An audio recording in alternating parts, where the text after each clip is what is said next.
आदाब, one TV में आपका इस्तकबाल है। मैं नाज़िल सद्दीक। देखेंगे दुनिया भर की तमाम बड़ी खबरें, लेकिन सबसे पहले headlines.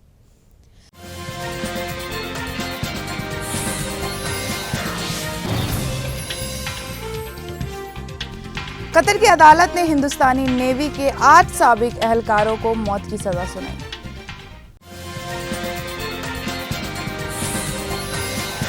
BJP leader T Raja Singh ने फिर से तनकीद करते हुए कहा कि दारुस्सलाम मजबूत लीडर्स की निशानदेही करने के लिए जद्दोजहद कर रहा है।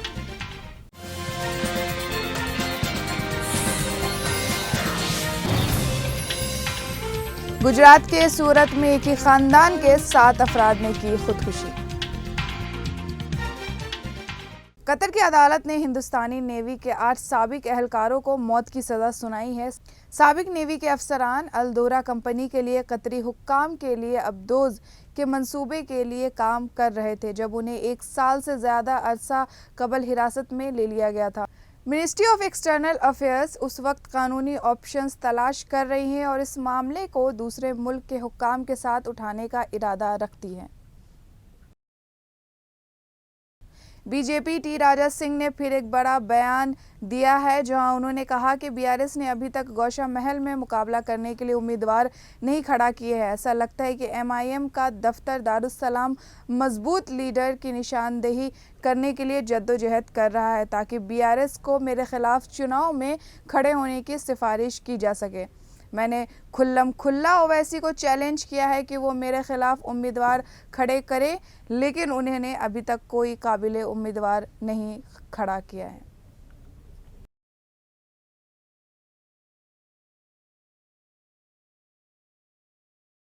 सूरत से इंतहाई अफसोसनाक खबर आ रही है, जहां एक ही खानदान के 7 अफराद ने खुदकुशी कर ली है।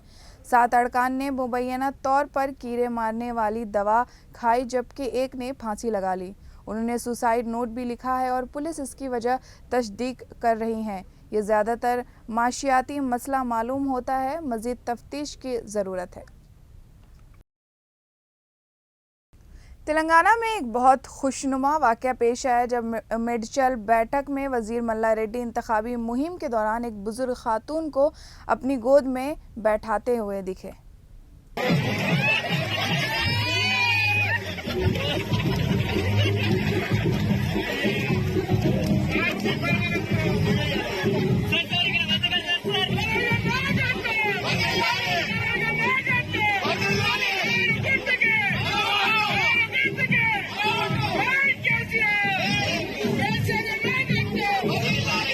मस्जिद चमन अफजल गंज ने जुमेरात को वक्फ बोर्ड के चेयरमैन मोहम्मद मसीउल्लाह खान से मुलाकात के बाद नई मस्जिद कमेटी की तश्कील के बाद 11वीं शरीफ का जश्न मनाया।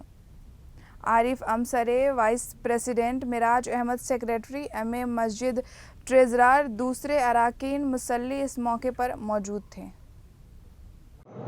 अफजलगंज की तरफ से सबसे पहले हमारी मस्जिद कमेटी की तरफ से आज 11वीं का इंतज़ाम किया गया था। सारे बाजार के लोग, travels market, national tempo stand, fruit वाले, फ्रूट मर्चेंट्स और सारे बाजार के लोग अच्छे से अच्छा ताउन दिए, हमारे साथ दिए। बेहतरीन से बेहतरीन 11वीं शरीफ का इंतज़ाम हुआ। नमाज इशा के बाद मनखबत का प्रोग्राम था। अल्हम्दुलिल्लाह बहुत अच्छी तरह से महफिल चली। जुमे को तालाब कट्टा के मस्जिद हिदायत में जुमा की नमाज के बाद अवाम ने एक जुलूस तश्कील दी। ये जुलूस इजराइल के कार्रवाइयों को इंसानियत के खिलाफ मानते हुए और फ़िलिस्तीन के साथ खासकर गाज़ा से सॉलिडेरिटी के लिए रैली निकाली गई।